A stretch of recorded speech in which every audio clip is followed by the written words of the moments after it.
We'll just All right, guys, welcome to our Tuesday masterclass. So we've got a fun treat today.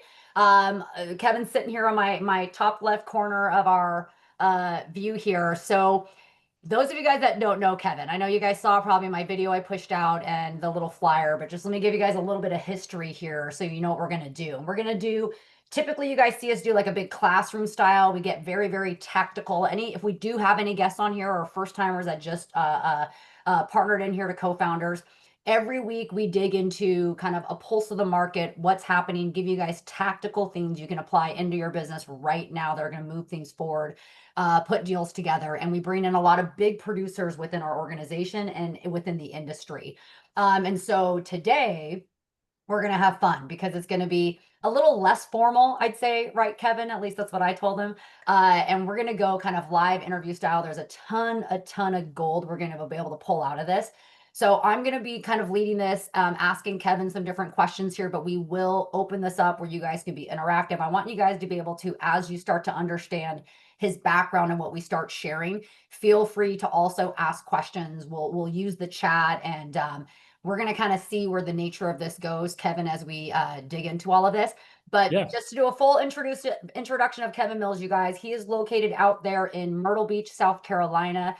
We were just trying to figure out when we even met each other. I feel like, Kevin, I've probably known you for, I think about 9 years now, because my daughter literally turns 10 next week. That's how I gauge everything. So I think I've known you for 10 years.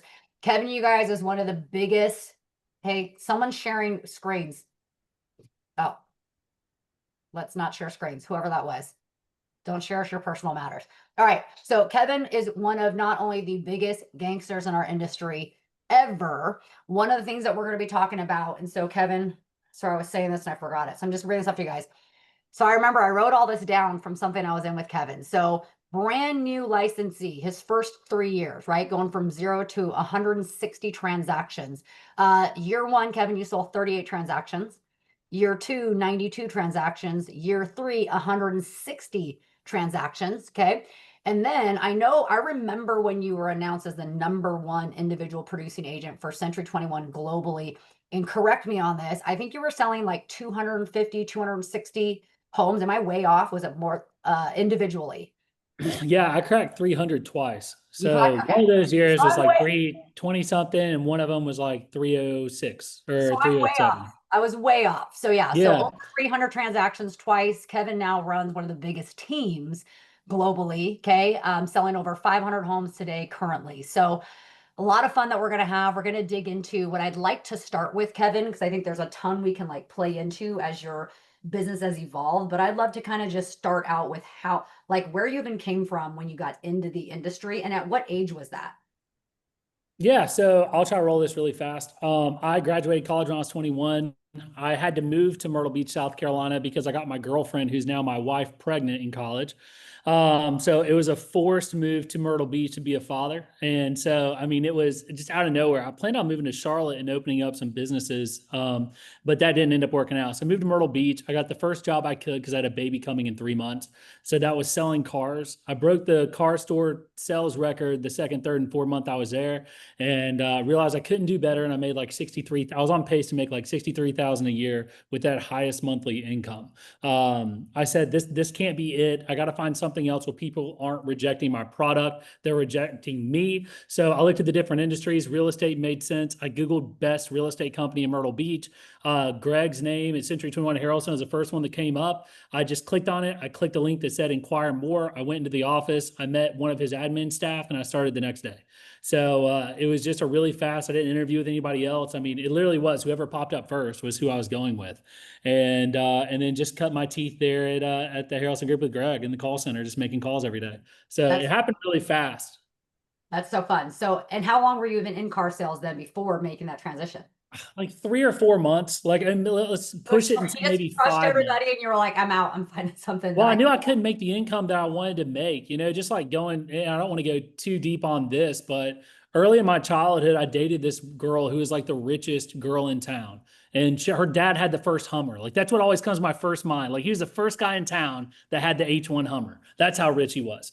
And I remember them looking down on me and my family because we weren't wealthy. And I remember from like 14, 15 years old being like, this is never going to happen to me again. Like I am going to make stupid money. Like I want to be so wealthy. So I had this burning desire to not be less than. So that was kind of the chip on my shoulder, like never be less than, which I had to deal with later in life. But so I had this burning desire never to be less than. So that meant I needed to be more than. So that's more than anybody.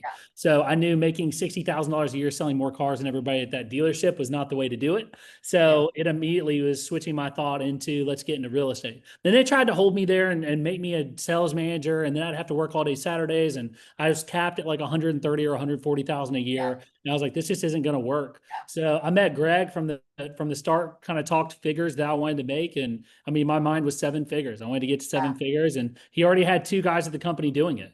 So I was like, boom, if you can get me there, let's do it. How cool just to play into that shows it kind of paints the picture of what that desire was like, right? From for you. So I'd love to kind of to set the tone for the group here. You've known me for years. You kind of know the type of organization we run. It's just like your guys' office, a whole variety of backgrounds and experience, but we do have a heavy also prospecting kind of a more active and aggressive mentality operation. I want to let's talk about just kind of how you got started. So even like your first year getting going, what did that look like for you? Yeah, so I started shadowing. So I listened to one of the top agents with the company, cold calling every day, 8 to 11. He had a headset, and I got to plug into his headset, and I could listen to the other end of the call. So I heard him, I heard the other end of the call, and I did that for like the first 2 weeks. Is I listened to this guy every single day, 8 to 11, making the calls. And then in the afternoons, I just studied the scripts, did the role plays, like really kind of honed that in. And then after those 2 weeks, I could get started on just sold scripts. So just calling, like in our market, we have very low end condo buildings that don't get hit that often. They were like $40,000 or $50,000 price sales. So it's hitting those first. Hey, it's Kevin. I just sold another property in the community. We have a lot of buyers that are looking right now. Have you given any thought on possibly selling your property this year? Adding those to a database, start dripping on those. And the goal was 3 out of 100 of those people would end up listing their property that year. So identify the 3, follow up with that 3, and continue building that database. So that's what my main focus was, probably the first 3 or 4 months. So I guess that when maybe that changed and I started hitting the old expireds is when I started logging 80 to 90 contacts a day. Because that was my contacts. Like there was never a day below 60. There was many days above 80. And there was at least 5 days a month where I was hitting 100 contacts a day. So I want to like back that up right there, because I think those numbers alone for at least a lot of people on here are really, really big numbers, right? Yeah. And I'm just speaking, I know I've got some people on here that maybe already knew these numbers or hit some large prospecting numbers as well. Kevin, what did that paint the picture of what that looked like for you of hitting like 80 contacts a day? 8 to 8. I mean, it was 8 to 8. I started dialing at 8 a.m. I stopped dialing probably 7:15, 7:30 at night, just depending on where my day was. I brought lunch into the office. I brought dinner into the office. So, I mean, I wasn't doing anything else. Like, what else was I doing? That's what I was going to ask. So what was the mentality behind, I'm just going to prospect all day? So you had no appointments or anything else for you to go on. So you were just Yeah. So, I mean, that first few months was just prospecting, and then it turned on maybe one listing appointment a week. So, I mean, the numbers were still really high because it's one appointment a week. And then it got to 2, then it got to 3, then it got to 5, and slowly 80 worked its way down to 50, 50 worked down to maybe 40. And I probably, after the first 8 or 9 months, locked in somewhere between 40 and 50 new contacts a day, not follow-up contacts a day, new contacts a day. So then I probably settled in around 40 or 50, and I was there for, I don't know, probably 7 to 8 years. I was hitting 40 or 50 contacts a day. Okay. And let me ask you this. Obviously in the beginning, it's just getting reps, right? It's just reps, building the skill and what it takes. Where were the different sources that you were calling all in that first year? At the beginning, it was just sold. It was cold calling. Cold calling communities. We have a lot of HOAs. Okay. Yeah, it was just HOAs. And then it got to the point where I wanted to start hitting older expireds. So I started hitting old expireds. And then it got to the point where new expireds probably around month 8, month 9. Okay. So you didn't even start hitting the fresh expireds till month 8 and 9. Yeah. So what would you share is kind of the biggest? So I think that's a big difference there, and like the amount of you were doing the reps to get good. I always talk about this with real estate agents, right? Is they're simply not doing the reps, right? And this is most of Yeah. the industry. They're not even getting up enough bats to get good at what they're doing. So you're doing Right. a lot of reps. You're building the skill. You're working at channels where you can get those reps in. What is the difference between going down to then the 40, well, let's call it like the 40, 50-ish range of contacts? Was that a difference also between skill and then also just being able to have enough skill set to go after the fresh expires and get the return? I think that it's part that, but part of I started getting a lot of appointments as well. So then I had to balance appointments. I had to balance listings I was taking. I had to balance client servicing. I had to juggle all that stuff. And when I was brand new, I didn't have an assistant. So I mean, I was the assistant. If you don't have an assistant, you are an assistant. So on my mind, I was an assistant as well. So for a little bit, I had to juggle being an assistant, and that's why that number kind of crept down. So my skills got a little bit better, but I just had a lot more servicing that I had to take care of. Okay. Yeah, because now you're going on appointments and you sold, I think Yeah. I said 38 your first year. Yes, So I mean, you'd have to think, I didn't get a list. I got the first day I was in business, I got a listing, which is wild. The first day, like one of the first 5 calls I made, I got a listing that day. But like it took literally a month and a half before I got the second one. And then at 3 month mark, I got like the third one. And it started getting consistent at that point. I didn't sell a property for 5.5 months.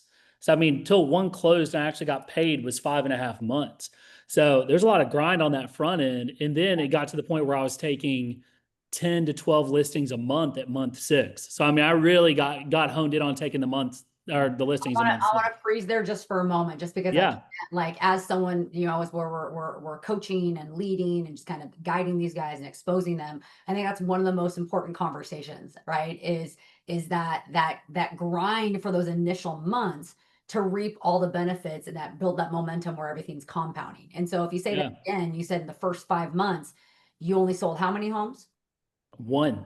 One. So I've One in five talked about months. this with some Yeah. of you guys, with many of you guys about this, because Kevin's not the only one. I've had a lot of conversations with really heavy producers that are doing the work. So, and you closed 38 deals. That means in the remainder, basically half of the year, Yeah. 7 more transactions close from the compound of all of that work.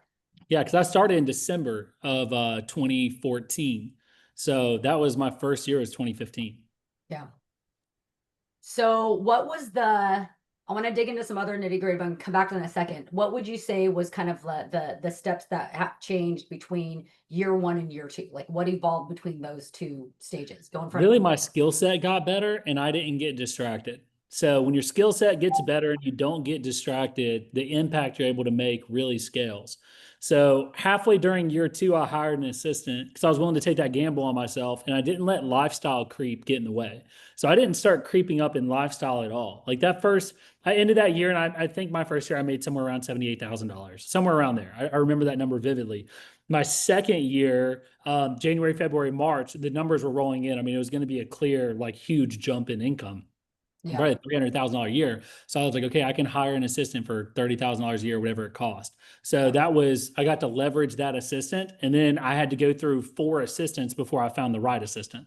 So then it was like hire, train, fire, hire, train better, fire, hire, train better, fire, hire. She's trained. She's doing well. All right. Start dumping more on her so you can keep on growing the business. So my last assistant, the reason the first 2 quit is because I had no clue what I was doing as a leader, but also I wouldn't have time to train them until they were off work. So like I would want to train them at 7 a.m. or I'd want to train them after 5 o'clock. But like don't disturb me 8 to 5. Like that's when I'm working. That's when I'm able to afford your salary. So I'm not putting that in jeopardy. So if you want training, get here before 8 or stay after 5. And I'm happy to train you. And so the first 2 didn't take me up on that. And that's horrible leadership. But that's what I did. I was young. And then the third one actually took me up a little bit on it, but it just didn't work. And then the fourth one came in every day at 7 o'clock and left every day at like 6:30. She was hungry. So I think it's safe to say is that you protected and controlled your income generating time where you were generating your leads, period. For sure. That never faltered, it sounds like. Yep. So I want you to kind of break down. I want to know, and for the group here, so year 2, now you've closed almost 100 transactions, right? I think Yep. 92 or 98, whatever number I said. What did that look like in terms, if you could paint the picture for the guys of like, here's the sources I called every day. Like when was I hitting them? What did that look like for you? It didn't change from year 1 to year 2. I think I added on new expireds at the end of the first year. And then I started hitting the new expireds really hard, old expireds hard. I was still circle prospecting. And then the database started getting some responses. So I still don't think I was making profit off of the database, but the database started responding and being like, thanks for sending this. Hey, we might be looking in another year. Thanks for keeping me informed. I started getting some response. First year, I got no response. So I started getting some response from the database, but my lead sources never changed. And I'll say, like, to this day, the lead sources have never changed. Like, So it's all still the the exact same. Yeah, So is there a rhyme or reason to it or an order? Or it works. okay. Fresh Yeah. expires, old expires, for sale by owners, circle prospecting, and then I obviously don't do for sale by owners, not by like, there's no reason I don't do it. I just never used it as one of my pillars. I'm a very like efficient person, and to meet with somebody and groom them over the next 6 weeks of why they need to use me while calling them every Monday to say, how was activity over the weekend? Like, have you thought any more about using me? For me, that just, it didn't work into my model. My model is I meet with you, you list your property, I go on to the next one.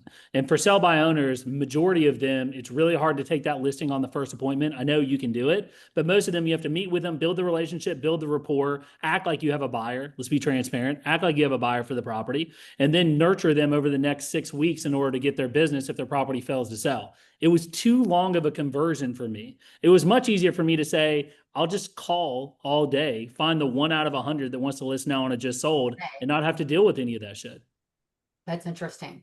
I don't know if everyone's connecting. It's obviously there's a lot of different mentalities. But that's very interesting to me that I'm looking for the person that's ready to do a deal today, sign a contract, sell their house. My goal from the very beginning has been one listing, one pending a day. One listing, one pending. So I'll come to some of these questions here in the chat in one sec, guys. Kevin, I have a question on this. So when you first started calling expireds, so that's obviously like lowest hanging fruit, right? Yeah. When you first started calling expireds, if you know these numbers, it took me this many contacts to get an appointment. In today's world, it's this many. I talked to this many expireds to get an appointment. What's the difference there? I know at one point, and I don't know when this was, it was 3-1. Now I think it's probably 4-1. Like, it's not changed much, but it definitely was a little bit better. Yeah. What did it start? I remember this might have been years ago, but I remember might have been 8-1. I remember talking to you about that. What do you think it was when you first started? Probably 8-1. Okay. Yeah, probably 8-1. But I'm just, if you guys are connecting the dots there, it's when you look at, you're just building that skill set every day, every week, every month, every year. Kevin's just giving himself a raise and a raise and a raise, doing the exact same thing, the exact same amount of work, the exact same amount of contacts, because his skills just keep getting better. Now, obviously, that's a highly skilled agent now. Going every 3 to 4 contacts is an appointment, right? On the expireds, yeah. On the expireds, yeah. Which is one of the quickest sources. Okay, I see a couple of questions here. Let's, I guess, because I have other things that I want to dig into. Paul, I'm gonna ask Paul's first just because I think it'll all this. Paul says, are you using a dialer? I'm not. I've always had 2 landline phones, and then Greg did away with that. So I stopped doing that. I just use my cell phone. I know how basic this sounds. I literally just dial off my cell phone every day. And I have for the last 2 years. I love that so much because that's how I've always worked, Kevin, but that's always one of the biggest questions people always ask. Yeah. Right? I can understand why you would use Mojo and you could use a triple line dialer. And I understand that's not Fed compliant and nobody says to do it, but a lot of agents do it. And I understand the benefit of it. I've just never done it. Okay. Thank you. That's proof right there, you guys, that literally just picking up your phone and calling from your cell phone, you can do any volume of business you want. Let's, Nick, because you asked the first question. Sorry, everyone's going to start flooding stuff in. So let's just I want them to be able to ask questions, and then we'll play this out. Nick, go ahead and ask the question you were trying to ask. When and you then I'll work assistant, what did she take away from you, and what did you spend more time on then? Like, were you still servicing your clients and things like that in terms of, making sure they're being up to date and all that? Yeah. So when I initially decided to hire an assistant, I made like a big T chart. So I just took a piece of paper, drew a T down it, and it was like, what's everything I'm doing on a daily basis and I need to be doing to be successful? And then on the second side of the chart, I wrote, what's everything that my assistant could be taking off of my plate so I could focus on getting more business? So I literally just wrote down all of my duties and then everything she could take off my plate that I typically didn't want to do. And then that was her job description of what I needed somebody to do. So for every agent, it'd be a little bit different. So, I mean, for mine, it was sending them docs to sign and getting them to sign docs. It was scheduling the photographer, well, at that time we didn't have a courier. So I guess she was the courier, I think, for the first 6 months. So she was doing signs and lot boxes. She was scheduling the photographer. We definitely had a photographer. She was getting it active. She was sending them an email to make sure that they knew it was active. And then we used showing time for the showing. So, I mean, it was just following up with agents after feedback to make sure they were getting the feedback. And then eventually that turned into, okay, now I'm offloading all my emails on her. So she gets all of my emails on top of that. So that's where she started, but I never worked buyer side. So I only worked listings. Like I've worked a few buyers, but they've all been listing side clients that wanted to buy something that was just relatively easy. So I would just say I've never worked a buyer really. So when every single transaction is the exact same, I get these docs signed, you do this, you can do it at multiple scale because there's not a lot of changes. That's kind of the power on building a team as well. It's like, I have to be one size fits all. It eliminates a lot of people from my team, but I can't be changing the rules per each person. It all has to be done the same way. And maybe that's not the most efficient way for everybody, but it's the most efficient way for me to scale. So for her, it was just, what's the most efficient way for her to act in order for me to scale? So that could be anything for you, man. Like I remember there was one point where it was like, I don't have time to call all these expireds again. So at 8:30, come grab my cell phone. I forgot what I was going to do. I come grab my cell phone, text all of these expireds from my phone, impersonating me while I do this, bring my phone back by 8:45 and I'll respond to all the messages. Don't respond to anything. Don't answer the phone if anybody calls. So I kept on trying to see like, how can I be more responsive, more responsive, more responsive?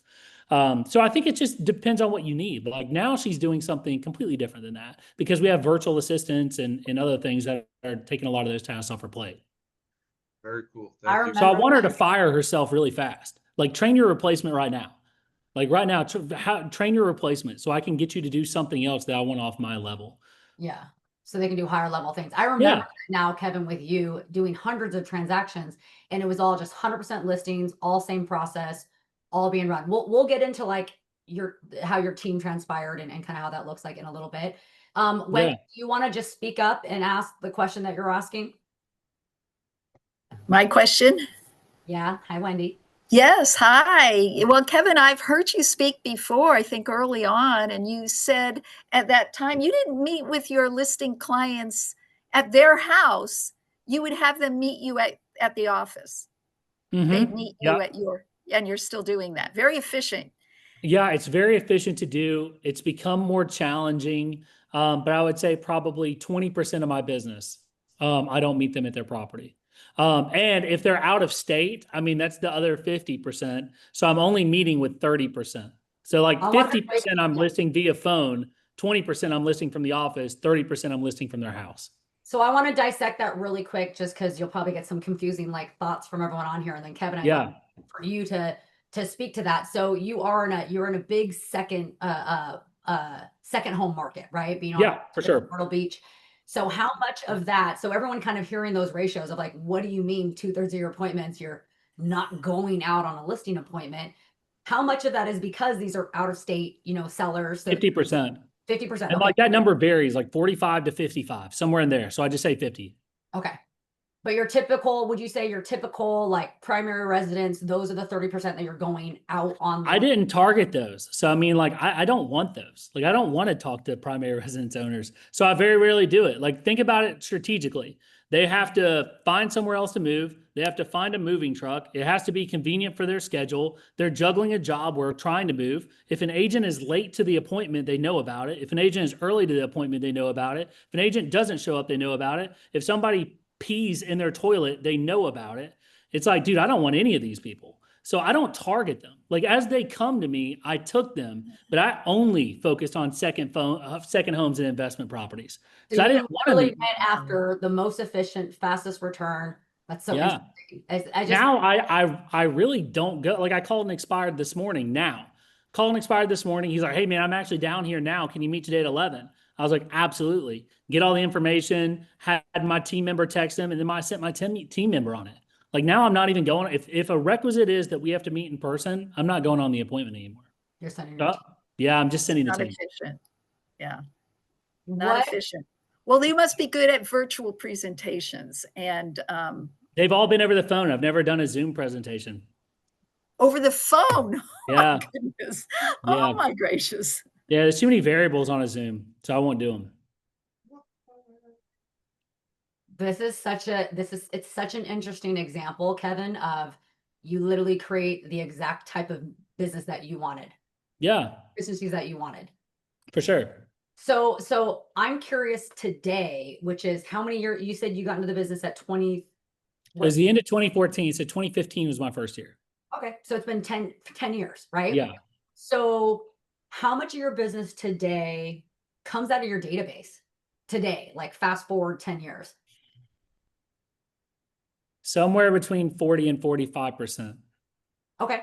Yeah. So it's not as big as what most agents would be, because I would say for me, I've only worked sellers. When people sell their property here, they're typically selling their second home or their investment property. And it's because they had a bad experience here. They didn't get the cash flow they wanted. They stopped using it. The kids stopped coming to Myrtle Beach. So they're not buying something else in this marketplace. They're getting out.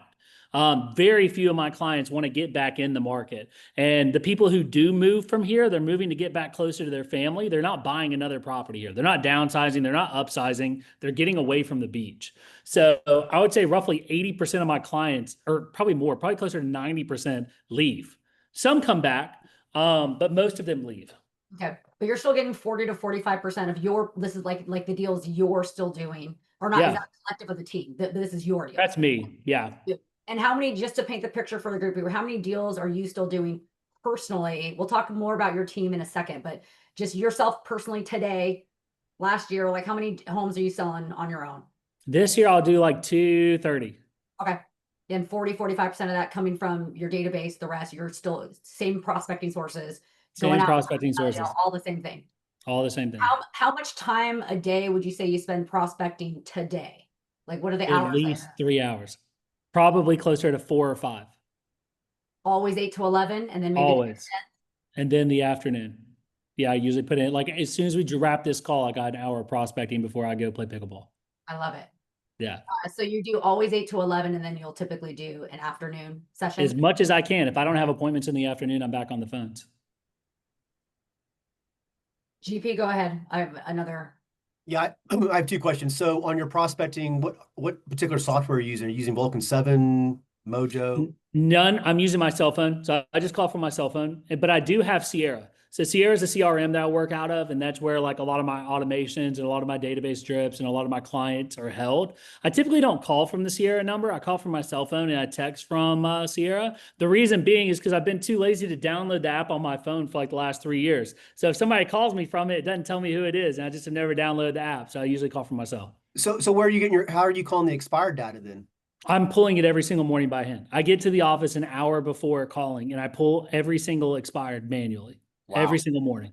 Then my second question is, with all your listings, do you do open houses? Never. You're the second. I've heard that, and it's like, I Yeah. love hearing that.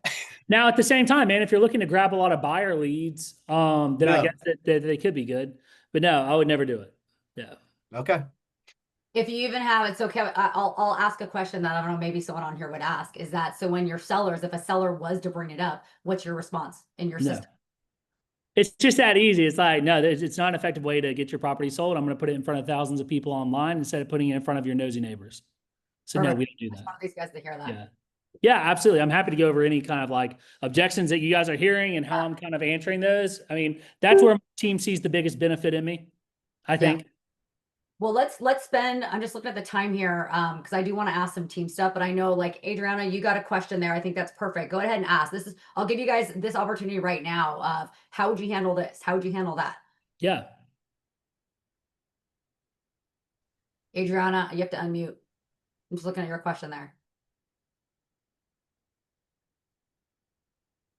All right. Well, she's asking, in today's market, how do you handle the objection related with the economy? Yeah. So, I mean, give me like a more specific example. Is it interest rates? Is that the main thing that they're asking about? Probably. Oh, I see her shaking her head. Okay. Okay. So did you say yes about interest rates? Yeah. So it all comes out when I ask people how to solve objections, most people want to describe before or prescribe before they diagnose. So I'm big on, I really want to diagnose the issue and not think that I already know what it is and give them a prescription. So tell me a little bit more about how you're feeling about the economy, or what makes you think that now might not be the best time due to economic factors. What are you seeing right now is making you feel this way? Let's just say they say interest rates. Well, interest rates are high. There's a lot of properties on the market right now. Okay, I can definitely agree that interest rates are at a higher level than they have been before. But if I was able to get you a price that makes sense and was able to get you to blank, Tulsa, Oklahoma right now, obviously you would like to do that, correct? Yes. So if I shared with you a plan that gets you to Tulsa, Oklahoma and puts a sufficient amount of money in your pocket so that you can get there comfortably, you would like to do that now, right? Yes. Great. When can we get together so I can share with you how I can do that? So it's diagnosing the problem. Don't be so fast to prescribe.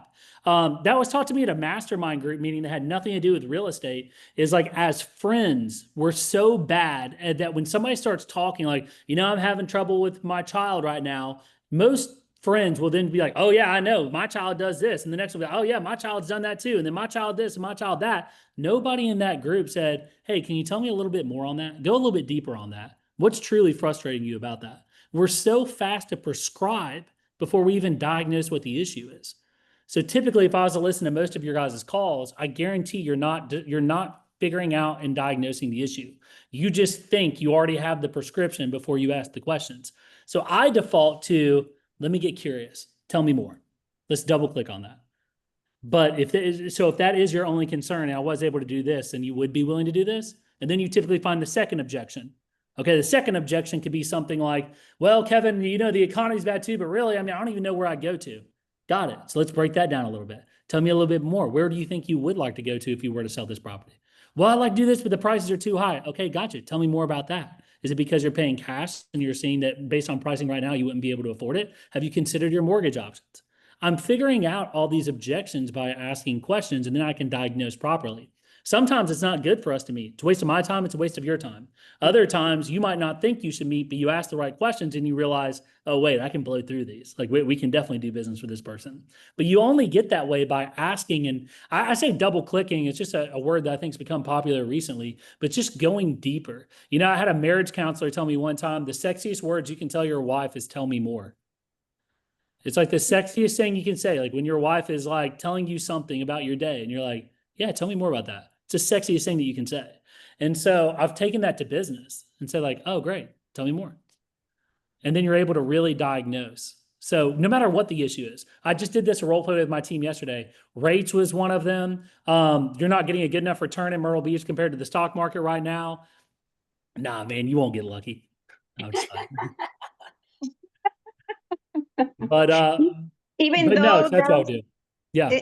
even those that say still in perceive, no, the market's going to crash and waiting, get it better. So in that particular case, you move forward, you don't follow up, or what you do? No, so I'm going deeper on that. So let's just say they're like, well, Kevin, I understand what you're saying, but like I just feel like now is not the right market. Gotcha. What data are you looking at right now that's telling you that it's not the right market? I'm not making them wrong. Like I can't change how they feel, but I'm seeking to understand. And typically they don't know more than what a news headline tells them. So when I try to go deeper, they typically get like stunned and they don't know what to say.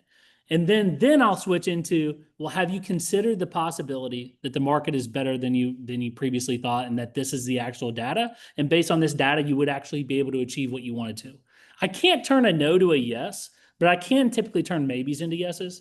And I can go deeper on these conversations in order to really bring out their motivation. So typically it's not the first thing they say, it's the second, third, or fourth thing. And that will determine my follow-up pattern. Thank you so much. Yeah, absolutely. So I have a couple of questions. One, Kevin, I was going to ask you about your follow-up process. Yeah. So maybe what does that look like for you? So give me an example of somebody and I'll tell you how I follow up with them. I talked to a seller today. What were they like? They're, I guess maybe say that they're in this case, I'll say maybe to listing now, but they do want to list. That they want to list. They have the motivation to list. Well, I am going to call, text, and email them until they meet with me. So, that will be multiple times a day. But let's just say they're the opposite. So, I'm blowing them up. Like, they're getting a call from me every single day. If they're in the possibility of listing now or possibly listing now, like that's my one. Again, remember my mentality is I need one listing a day and one pending. So that could be my one. So I'm going blitz on this person, like full out blitz. So let's just say I'll go a little bit deeper. Somebody who might say, hey, Kevin, try me right before Thanksgiving. That's kind of what I'm thinking. Try me right before Thanksgiving. I then have an auto text that goes out in a week or right after a call. Hey, thanks so much for meeting with me, or thanks so much for talking to me. I appreciate your time today. Here's a link to all my information. Make sure you save this number. I look forward to speaking with you soon.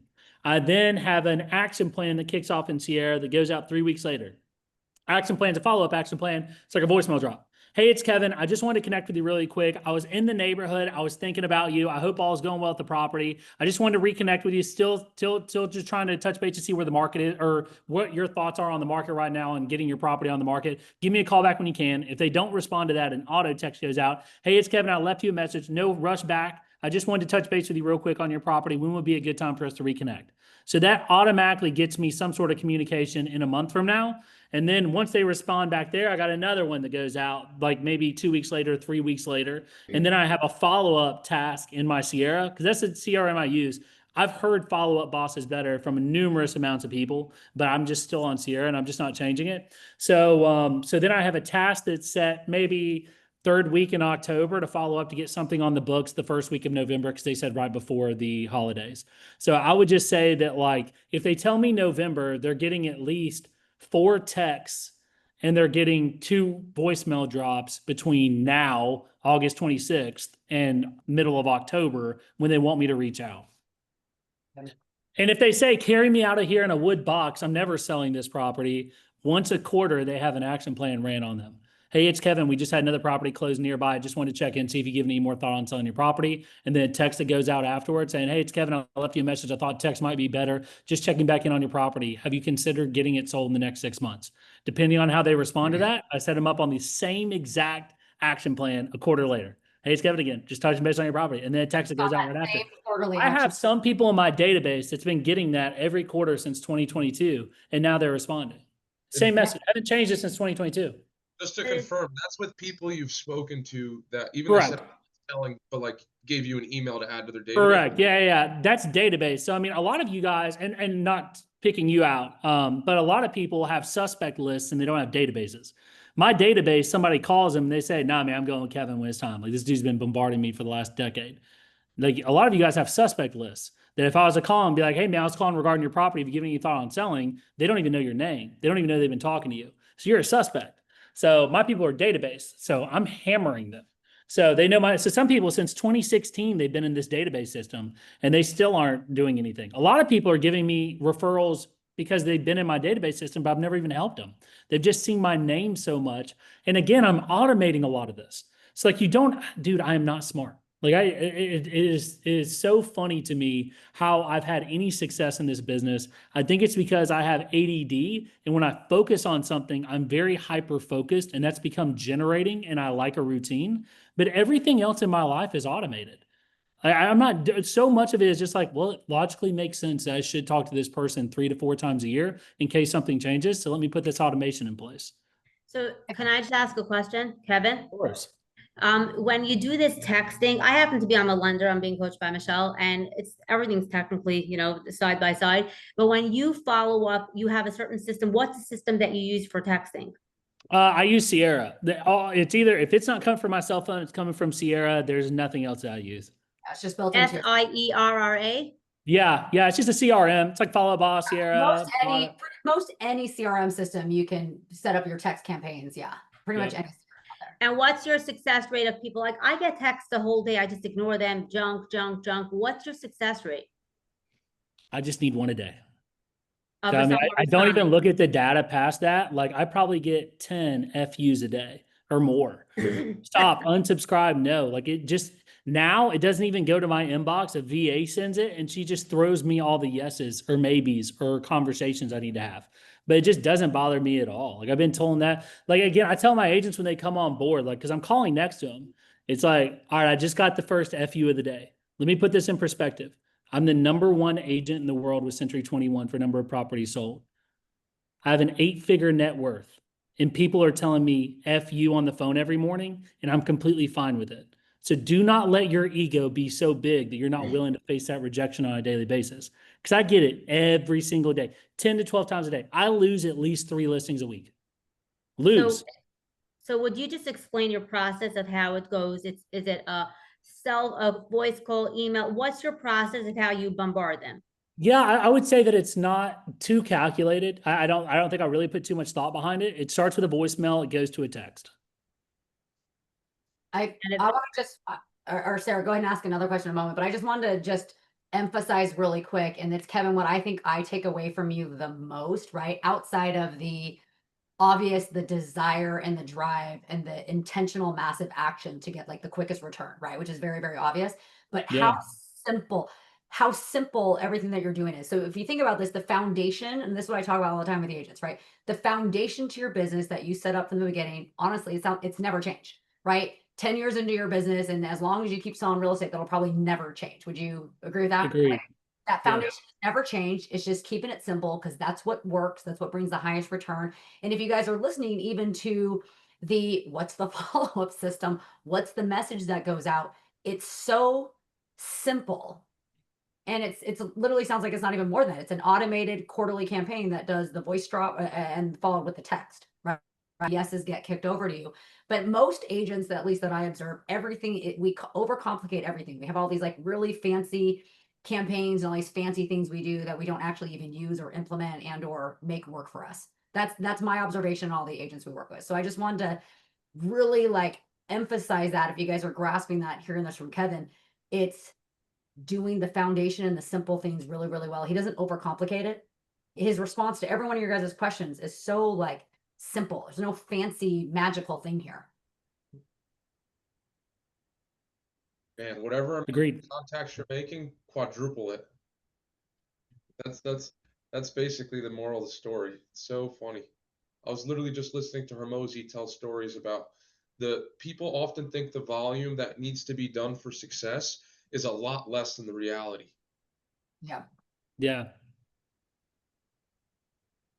Diego, we'll actually, that's actually a good point. We can do a training on that. Just because all the, again, and Sarah, you were asking, it honestly doesn't matter what CRM you're in. Literally all of them Thank you work. for that, because it seems like the way to do or to compound your business to exponential levels is to keep up with multiple people at the same time. And with us being so busy managing so many clients, we need some type of system to keep up with everyone. You have to put automation in with your large database that you're growing over time, 100%. And you can do that with any CRM. It doesn't need to be, I need to go sign up for a new one over here, over there. Any of them work. Kevin, I agree. when you started your team, was this out of necessity for leverage? Was it because agents just started blowing you up and wanted to be mentored by you? Like, how does that look? When did that start? What does that look like? Because you very obviously stay very focused on like, here's my role and I'm still selling my 200 plus houses in my same function, my same activity. Yeah, I really don't remember like the first emotion that it was. I think it first came out of like boredom. Like, man, this is getting pretty boring and pretty unfulfilling. Like, is this what life's going to be like? Like, am I just going to do these hundreds of transactions and make this money and just like kind of keep on grinding this way? And then it turned into like mentors of mine saying like, man, you've made it to the top here. You've built these great systems. Think about how many lives you could change by bringing on these people. So like, there was probably some of those conversations along with like, man, this just doesn't seem fulfilling. I don't think that I'm really contributing anything to this world other than me just like getting some wealth from this. So then it turned into, well, let me see what this is like. So I tell you, the first year I almost gave up. I mean, it was just, man, it was hard. I tell you, it was really, really difficult for me because you can't be willing to do it for money because it makes no financial sense to do. It's a horrible investment for money. But for purpose, it ends up being a little bit higher. But then there's so many emotions. Yeah. Having your team. Yeah. And then emotionally it gets rewarding, but then just like before we jumped on this call, Michelle, I shared with you, like, but emotionally it stresses me out to the next level as well. But the rewards so far have been better than the negatives. And I'm enjoying helping other people climb that mountain and getting to the top of the mountaintop and allowing my team to share wins and like building some sort of culture that's around.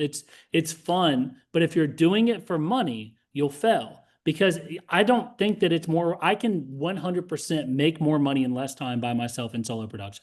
100%, and have no distractions and not have to deal with all of these people and all these systems and all the ways they want to do business and controlling their minds. So I would say if you truly do want to lead a team or start a team or head up a team, you must really be passionate about making an impact that way. If there's any other reason why you're doing it, like financial benefit or ego or whatever it is, you'll fail. You'll fail because there's better ways out there to make money and to get your ego on a bigger level. Thank you for sharing that. That's interesting. Yeah. So I just realized the time here, so we only have a little bit more. I'd love to just kind of open it up so we're going to blink and we'll be out of time. Any other questions? Like, let's give you guys an opportunity to pick all the things that you're kind of hearing and observing in this session. What else would you guys want to know and extract from Kevin's journey here? And feel free to Kevin, are you taking weekends and holidays off, or how your schedule looks like Monday through Friday? I still work on Saturdays and Sundays because I like to. It keeps me centered. That's just me though. Like that's something that I need to work on because people say that I work too hard and work too much. And it probably would be better for me to take a couple breaks. But like on Saturdays, I work from 8 a.m. to 10 a.m. every Saturday. On Sundays, I work from 2 to 4 or 3 to 5. That's it. But I work on things that I want to work on weekends. So that will be prospecting. I will be getting my prospecting in. I will be hitting my database. But that could be I'm really laying out my week to see what I should be focused on that week. Or I'm pouring into one of my team members through like an email or something that I'm listening to on the back end that they're doing that they need to fix. Or I'm going deep into one of my passions. So we have an insurance company. I also own a lot of rental properties through like commercial real estate. So like I could be looking for commercial real estate or reaching out to brokers or like that's my me time is kind of the weekends where I feel like there's not like a big stress on my calendar. So that's what I'm doing then. But when I first got started, I was 8 to 8, 7 days a week. Like I missed the first 2 years of my kids' lives. Wow. That was just, and I'm not proud of that, right? I'm not saying that was a good thing. Looking back on it, I did what I thought was necessary to do. So I'm not gonna say that I did something wrong, but that's what I did. Yeah, you're strong. Your mindset is very strong, very, very strong. Yeah, I really wanted to win. You know, there is no winning, just like there is no losing. But like I was so focused on, again, I said at the beginning, not being less than. Yeah. And by not being less than, there's no measure, there's no such thing as more than. So if you can't be less than, you can't be more than. So all I knew is that there was a less than, and I didn't want to be there. So I guess until I felt more than, I was going to keep going. When I realized that there is no more than, so there's no stopping. So you're basically on full tilt for 7 years because I never got to the more than phase. I just always wanted more. So that's something that I had to work through with a psychologist, but it was good. Kevin, if you could, and then we'll see if there's any other questions. If you could say for everyone on here, right, they're all here because they want to level up their business, right? Whatever that means. They want to take their business to the next level. If you could give like, these are the 3 things that I would start to implement or do or whatever that might be today, what would you say? I would say the first one is like get real on what your goals are and who you want to be and what that's going to take. Most people don't really have a clear path of where they're going. And just like a GPS, it's hard to know if you're ever going to get there if you don't follow that. So most people never set like really what they want. And then it's being disciplined. So like this morning, I woke up at 6, or I woke up early, but I got to the office at 6:30, pulled the expired for the day. I was on the phone from 8 to 11. If any of you guys thought that like I deep down really wanted to do that, you would be incorrect. I'm just disciplined. I know in order to be the leader that I want to be and do the numbers that I want to do, I need to show up, and that's what I need to do in the morning. It doesn't matter how I feel, whether I'm motivated to do it, whether I'm not, whether I feel like whether I feel like I should do it or whether I shouldn't. I just feel like most people aren't disciplined. They get short bursts of motivation.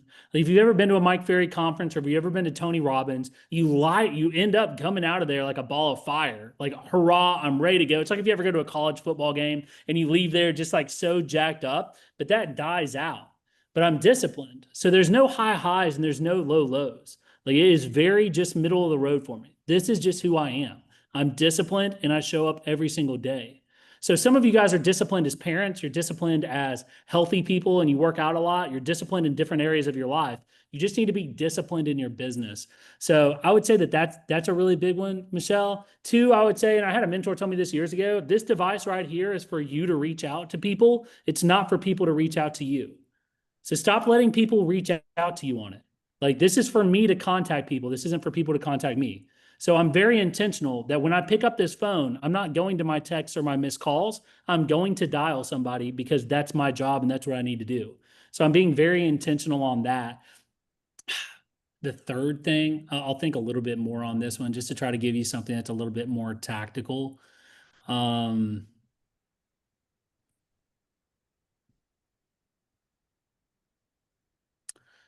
would say choose a pillar and go very, very deep on it. So when I say that I call the expireds, I'll give you one example. I wake up every single morning and I get into the office at 6:30. I pull all the expireds and the one withdrawals from the day of.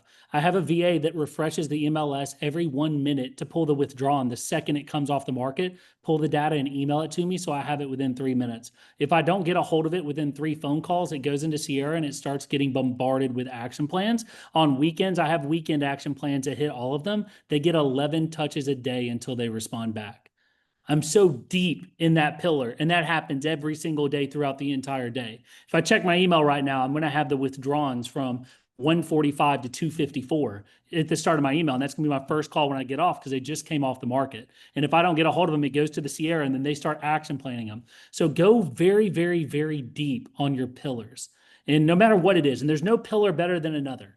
Like, just go very, very deep on it. Don't go to another pillar. If you're going to cold call, go very, very deep. If you're going to work probates, go very, very deep. If you're going to work evictions or divorce attorneys or open houses or billboards, whatever you want to do, go very, very, very, very, very deep on it, and you'll get a lot of rewards. So stop jumping around.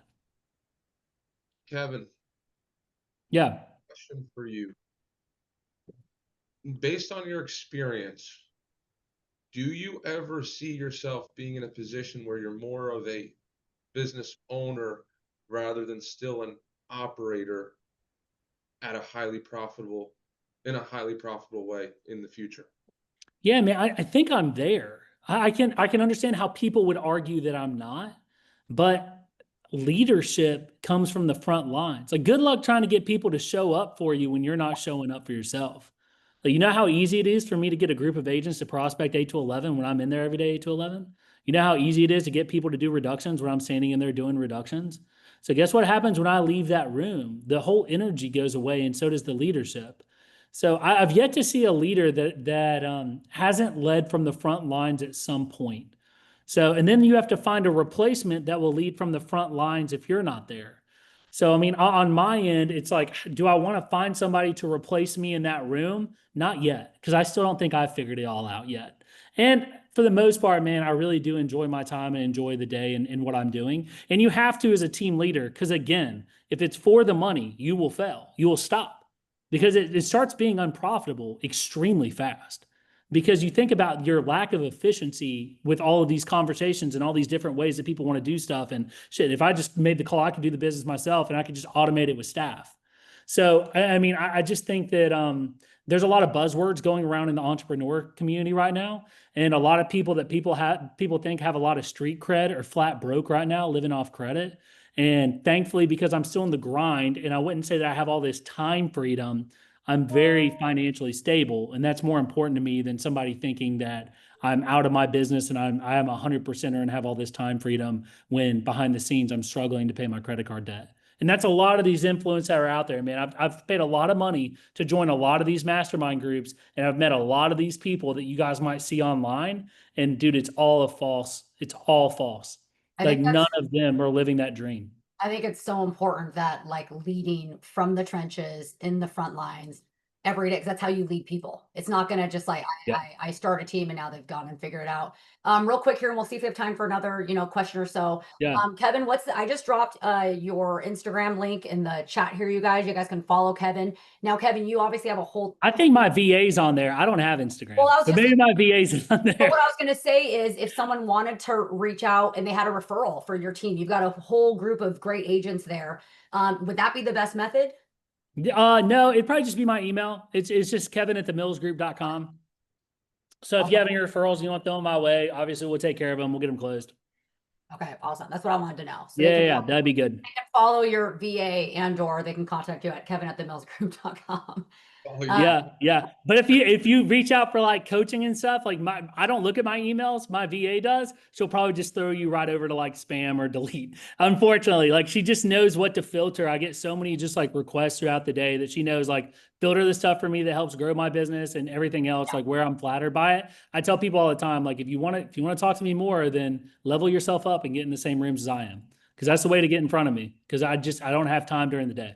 Yeah, absolutely. And that just leads me to, and then we'll take Yeah. one more question. Just appreciate your time, Kevin. I know Always. I've known you for a lot of years, but this takes a whole, hour of your day pouring all No, the you're good. I was happy to do it. time into everyone. And so with that said, guys, because we're going to wrap in 1 minute, if anyone, this is your opportunity, you're not gonna be able to just go grab his time any other time. So any last question or two before we wrap here? Kevin, are you seeing life coach? No. I mean, I'm leading the team, and we have a few companies that I'm leading right now, and I'm having a lot of fun doing it. So right now, that's kind of where my focus is. Thank you. Yeah. Anyone else? Last And chance. Kevin, Yeah. you mainly do, obviously, you mainly your listing agent, is that Yep. correct? Yeah, I only do listings. So what do you do? So you hand everything over to your team? Yep. Oh, I don't know what you mean by that. So it's a deeper question. I'm happy to go deeper on it though, Michelle. So ask it deeper, and I'll try to answer it. So when a person is calling, people want to come to you because they know you sell the house or stuff like that at the end of the day today. But the bottom line is that if a buyer is coming to you, you're not helping them. You're giving it over to one of the people in your team. Every time. Yep. And do you go to you don't do open houses either, most probably. I don't. You just get the listing and get the job done. Correct. Okay. Yeah, transition yourself from an agent to an advisor and your life will be a lot better. I'm an advisor. You can't call and get a hold of me at 8:30 at night. You can't call and get a hold of me at 6 a.m. You can't curse at me and not get blocked in my phone. Like, I'm an advisor. You talk to me the same way that you talk to your attorney or the same way you talk to your tax professional. And if you don't abide by those rules, you're blocked. Like, I probably have half of the agents in our MLS blocked on my phone. Like, they couldn't even get a hold of me if they wanted to. They'd have no shot because at some point they lost the level of respect with me. And so I'm not wasting my time. I'm an advisor. So it's a privilege to work with me. It's a privilege to work with you guys too. So you have to feel that first. There has to be a level, I guess, of confidence or ego, but it's a privilege to work with me. So I'm an advisor. So you talk to me the same way that you talk to your advisor, and I'll talk to you the same way I would talk to any client. Thank you so much of giving your time Yeah. away for us. Always. I heard somebody else with a question. I got time, Michelle. Let's do one Okay. more. Who else? I had a question, Kevin. I'm a newer agent. I'm like 3 days into cold calling, but back to CRM. Are Yeah. you like inputting expired people directly in to like bombard My them, virtual as you say? assistant is. Yeah, so Okay. I'm not, but my virtual assistant So is. you're not necessarily asking like permission. You're just throwing them in there. Yeah, man. Yeah, I Awesome. would tell you, just as a brand new agent, man, it's all about reps. Like the more reps you can put in, dude, the better off you're going to be. You know, I mean, I probably, and if you break it down, and I don't remember the exact formula, but it's pretty impressive. If you get one appointment for every 500 calls, it'll take you, and each call lasts 3 minutes, which is way more than it actually should. That's 1,500 minutes that you were on the phone to get one appointment. Let's say you convert 1 out of 2. That's 3,000 minutes that you spent calling for a $10,000 check. It's something like a $500 hourly wage. Like you're making $500 an hour if you make 1,000 phone calls to get one listing to get $10,000. So I forgot the exact formula because it's not in front of me, but it's absolutely stupid that people are like, man, I tried calling and I called 30 people, but nobody answered the phone. It's like, yeah, dude, get to 3,000. Get to 30,000. Like, what else are you doing with your day? Like, just get on the phones, man, and just let that thing just rep and just be okay with being in the boredom, man. Start to love the boredom by knowing like one's coming up, one's coming up. Yeah. Because your hourly wage, even if, again, you get 1 per 500 calls, which is low, really low. It's typically 1 per 100. But let's say it's 1 per 500. Like your hourly wage is higher than any attorney and any doctor that you're going to do business with. That's a great point. And then what's your opener like when you do make a cold call, if you don't mind? Do you have a wedding ring tattooed on your hand? I do. So do I. Oh, awesome. You're the only Same. person We I were know that has a twins. wedding ring tattooed on I their know hand. people don't. Most of the time, people don't even notice that. Yeah, but, well, I got one. They think it's real. So if it's a cold call, it's, hey, and what's your name, man? Sorry, it's just not showing up on my screen. Brenton. Brenton. Hey, Brenton, it's Kevin Mills with Century 21 here at the beach. I was trying to give you a quick call. I just sold another property in XYZ neighborhood. We have a lot of buyer interest right now. Have you given any thoughts on possibly selling your property this year? They always say no for the most part. And then it's like, great. How long have you been there? What drew you to that area? What did you like most about there? Got it, man. I understand now's not the time, but if something ever changes, would it be okay if I shot you my information? That way you have it. They say yes before they even know what they're agreeing to. They have no clue what that means. So they say yes, and I say, great, what's the best email for me to send it to? None of them want to give me their email, but they already agreed to it, so they're going to give it to me, and then I put them in the database. Yeah. Oh, that's awesome, man. Thank you so much for your time. I got You're a lot welcome, out of it dude. I today. saw one more Appreciate it. question, Michelle. Let's do one more, and then we'll get off. Go ahead. Who's asking? Did someone raise their hand? I had a little question. Yeah. Hey, Kevin, thanks for all the information, but I was kind of wondering what your follow-up was like with past clients that you've already closed on. You muted right there, but I think I heard you just past client follow-up. Yeah, I'm wondering what you do with past clients so you can engage with repeat business and referrals. Yep, I have a whole drip system that's in place with them. Transparently, this is not my best area, so I wouldn't say that I'm like the specialist in this, but I have a whole drip system that's just a mirage of calls, texts, and emails that are like every 2 to 3 months, just checking in. And my calls are pretty funny because it's like very similar to everyone. It's like, hey, hope all is well. I know it's been a bit since we last connected. I was just in the neighborhood. I thought about you. I passed by the property and I just wanted to touch base with you. I hope everything's going well with you. Just want to check in. No need to call me back. I just want to give you a quick call. Again, it's Kevin Mills. And if I can ever be a resource for you again, or you know anybody looking to do anything in real estate, feel free to reach out. And then I'll have like restaurant openings. Like my VA will like look for new restaurant openings. And then that quarter, she'll send out a text with like, hey, just thought you might be interested in new restaurants opening up here. And she'll shoot that out. And then there's a newsletter that goes out quarterly. It's all automated though. So I have zero involvement with it. I should be better at that. I've just gotten, I'm addicted to the hunt, you know, and that's just, it's a bad part about me, but it's a good part about me as well, is that I'm addicted to that first hunt. So that's where I spend all of my time and I try to automate the rest. So I definitely leave some on the table. Yeah. So But you actually branch out and try to incorporate other businesses with your company as well, so you can kind of coincide with both? Yep. Okay, cool. But I think what's important to that, again, if you guys, because that's almost the same exact script, Kevin, that you said you use for all your circle prospecting leads in the database, your expired on the database. It's literally the same script. I say that's enough. Just doing anything consistently works. So I don't care how fancy it is, how simple that simple voicemail or text messages, the same thing on repeat. It's 100x more effective than doing nothing, because most people make it too complicated and they don't do anything. It's just very generic. I'd rather have one generic message hit 5,000 people than one specific message time after time after time and time again, which takes a lot of time. The generic one, again, a lot of my database stuff has been sending out since like 2022. That's like the last time that I redid all my database stuff. So I would just say like, just getting it on the schedule and getting it out of your mind, and then you move on to keep prospecting. That's how you're really able to build a listing kind of machine on this side. Yeah. Kevin, thank you Hi, again. girl. You're welcome. I'm gonna wrap us there. I All love right. you. Have a great. I know you're going back to prospecting, so I am. I'll see you soon. Thank you. Thank you so All right, much. see you We guys. appreciate Have a it. good one. Get Thank you. after it. Thank you so much. Bye, Kevin. How fun was that? That's great. That was awesome. Thank It you. was amazing. It was amazing. Amazing. That's Really what's good, so really, great really to good. get that kind of just like raw insight from someone. And as you guys see from all these different types of people we might bring on, Maggie, just as an example, right? We've had Hannah Price on here many times, right? She sells a couple hundred homes a year, 100% from her past clients, and has this very warm, fuzzy, past client system that she runs. All these different methodologies that you guys can take nuggets away to what you're doing. But one of the things, and I kept saying it, I said it like 3 times during this, but I can't, I'll just wrap us with that. It's the simplicity in how Kevin works. Everybody I talk to overcomplicates everything, right? He just gets everything done because he just keeps it so simple. And you can see that with him. He couldn't do it any other way, right? Just makes it easy. So anyways, I love you guys. We'll see everybody next week. Thank you. Thank you. Thanks, Michelle. All right, bye, Thank guys. you. Hope that inspires you to go crush it. Do the work today. Absolutely. All right. Talk to you guys soon.